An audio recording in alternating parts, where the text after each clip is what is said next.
Big Radio. Big Radio, la radio du Nord-Vendée.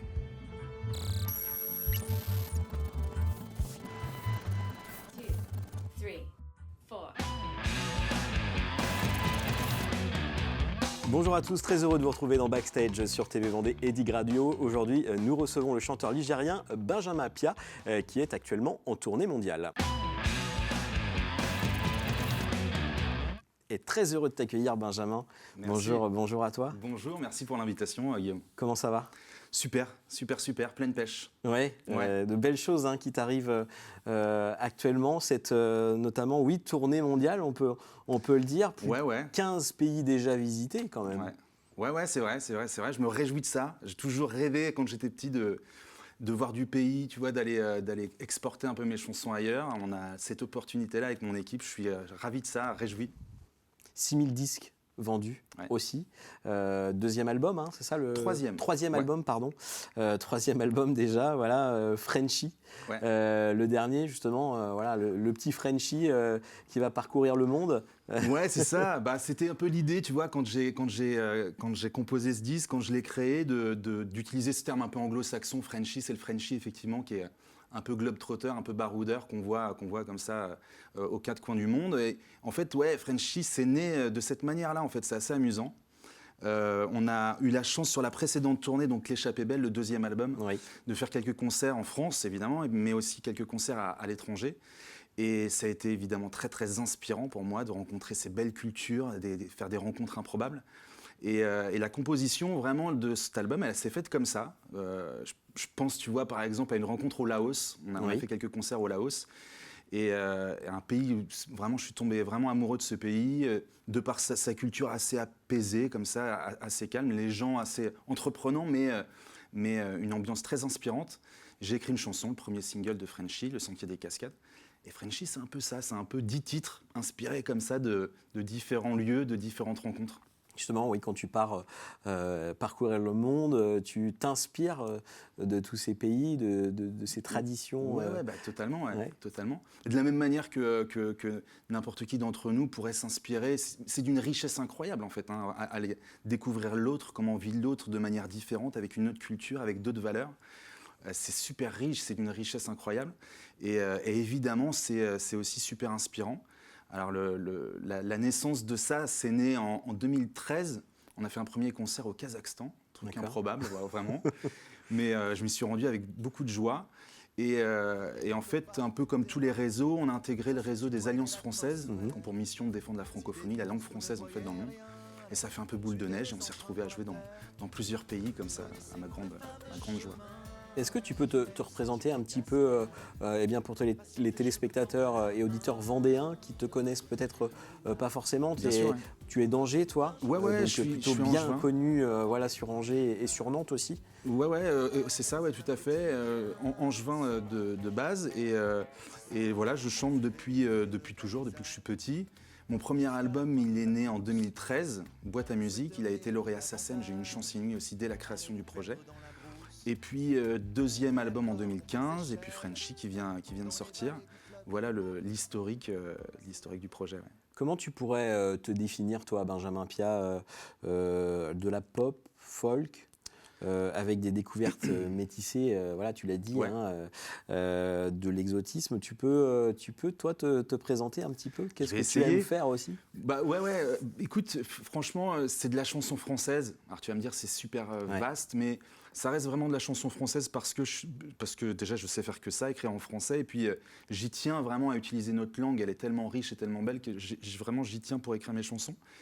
Après, comme tu le dis très bien, métissé, coloré, j'aime bien l'idée c'est ma part d'engagement un peu, tu vois, de créer une instrumentale un peu exotique pour pas que ça soit que de la chanson française avec vraiment une histoire franco-française, mais qui est un peu d'ailleurs, voilà, dans l'instrumental, dans la musique, quoi.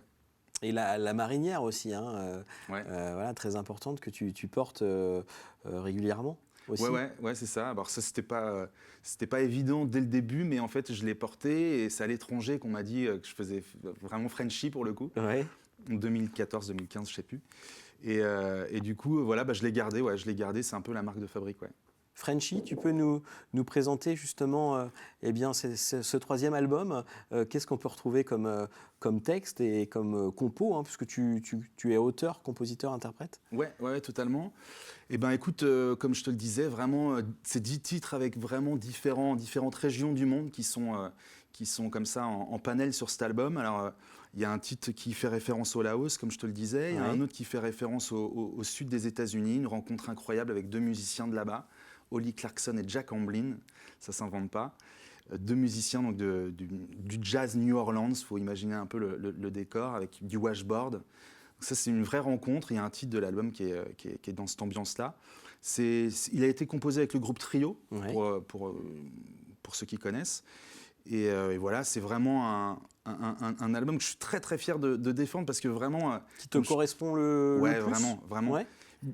Ne serait-ce que de par, tu vois, cette envie d'aller ailleurs, cette envie de rencontrer l'autre vraiment, et de m'inspirer de l'autre. Ouais. Et ben, cet album, il est vraiment à l'image de ça avec un panel de culture. C'est ce que tu nous proposeras dans quelques instants, hein, avec ce titre live. Rapidement, j'aime poser cette question-là. Benjamin, les backstage pour toi, puisqu'on est dans un décor de backstage, qu'est-ce que ça représente pour toi? Qu'est-ce que ça signifie aussi? Ouais, les loges, c'est marrant comme question. En fait, c'est un peu divisé pour moi. Il y a une part un peu très collective.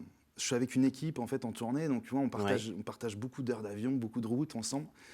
Et du coup, c'est important d'avoir cette cohésion. Alors, les backstage, c'est un peu ce moment-là où on se réunit, on partage des choses, voilà.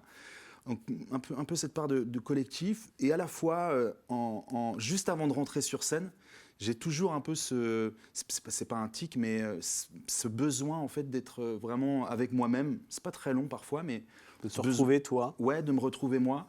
Tu vois, j'ai fait de l'athlétisme quand j'étais un peu plus jeune et je faisais du sprint long et en fait, je retrouve un peu ça. Avant une compétition, avant une course, j'avais ce besoin, tu vois, de me retrouver un peu dans ma bulle comme ça, se concentrer. Alors, c'était une course de 50 secondes. Là, on est sur des spectacles d'1 heure et demie. C'est pas tout à fait le même timing, mais malgré tout, il y a cette vraie chose identique avant d'entreprendre quelque chose comme ça.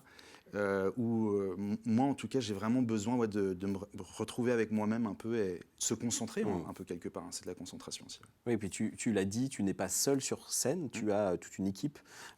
Tu peux nous parler rapidement de tes musiciens? Avec plaisir, avec plaisir. On est 5 sur la route, donc on est 4 musiciens et puis il y a un technicien son aussi qui nous accompagne.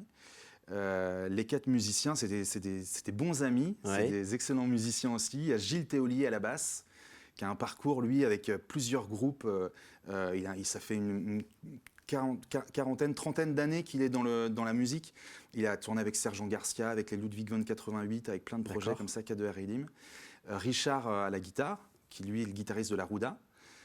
Et Pascal, qui est le percussionniste. Alors lui, il a une formation de jazz à Tours. Donc c'est un gars un peu à tout faire, qui a un super vocabulaire, qui a toutes les percussions pour nous donner la rythmique et la couleur au morceau.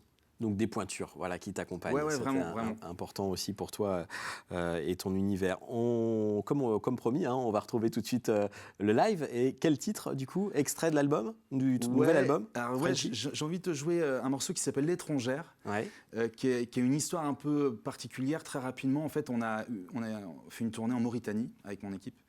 Et entre 2 concerts, entre Kifa et Kaedi au sud du pays, on s'est retrouvés donc à faire un concert et après le concert, on ne dormait pas à l'hôtel. On était dans une tente en plein milieu du désert, dans une oasis, un endroit très inspirant, très silencieux mais très inspirant. Et j'ai écrit cette chanson en fait qui parle de mon respect, de mon amour pour l'Afrique. Alors sur le disque, on l'a un peu arrangé avec des choristes du Bénin et du Sénégal qui sont majestueuses.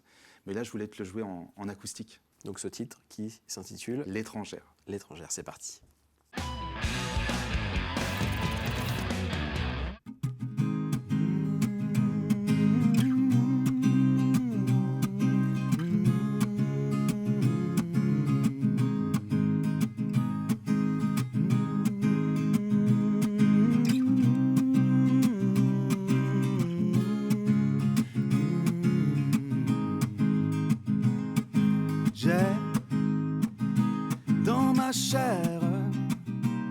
Ma chère, une place pour vous.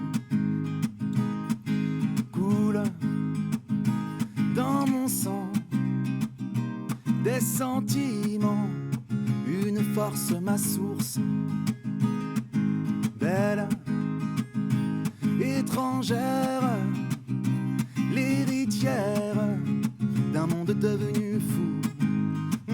Oh oh, j'ai dans le creux de mon cœur une place pour vous.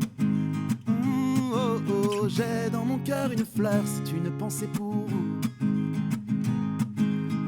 Mon Afrique, ma reine, je te reverrai un jour. Une nuit sous ce cèdre au détour d'un rêve, d'un court aller-retour, s'accorder une trêve d'un jour. Une nuit à la belle étoile à Dakar, une nuit dans le désert d'Attar. J'entends d'ici vos tambours de ma cour. Oh oh, j'ai dans le creux de mon cœur une place pour vous. Oh oh, j'ai dans mon cœur une fleur, c'est une pensée pour vous. Oh oh, j'ai dans mon cœur une fleur et une place pour vous. Oh oh, j'ai dans mon cœur une fleur, c'est une pensée pour vous. Benjamin Pia, voilà, dans Backstage. Merci Benjamin pour ton invitation. Voilà, ce beau moment en ta compagnie. Les concerts, les prochains concerts, on le disait, tournée mondiale, c'est le cas. 4 dates notamment au Venezuela. Ouais, prochainement, fin février, là, ouais. Là, tu pars dans quelques jours. Ouais, c'est ça, Ouais. c'est ça. On se prépare, là, tu vois, on fait les bagages et puis on fait 4 concerts là-bas, en effet, ouais. Ça va être super. Je suis très excité parce qu'on n'a jamais fait l'Amérique latine. Et j'ai hâte de voir la chaleur, le côté caliente qu'on m'annonce là-bas. Justement, avant le concert, avant de partir, il y a toujours une petite appréhension pour toi? Découvrir un autre pays Ouais, une appréhension, je sais pas, mais une excitation. Une plutôt. excitation, Ouais, ouais. vraiment, Ouais. une vraie excitation d'aller voir ailleurs ce qui se passe, quoi. D'autres dates en France également? Oui, ouais. Peut-être pas dans le secteur, mais... Alors, beaucoup. Il y a une date de prévue dans le 85 cet été. Je ne l'ai pas précisément, mais sur le Facebook, il y a toutes les dates de tournée qui sont annoncées. Et la tournée est prolongée jusqu'en fin novembre 2020. Ouais, quand même, ça, donc se prolonge. Voilà, Bravo, en tout cas, bravo Benjamin Pia. Merci. Pour tout ça et ton beau parcours. Toute l'actualité de Benjamin Pia, donc sur les réseaux et sur benjaminpia.fr. C'est ça. Merci pour ton invitation. Merci à toi et à très vite dans Backstage.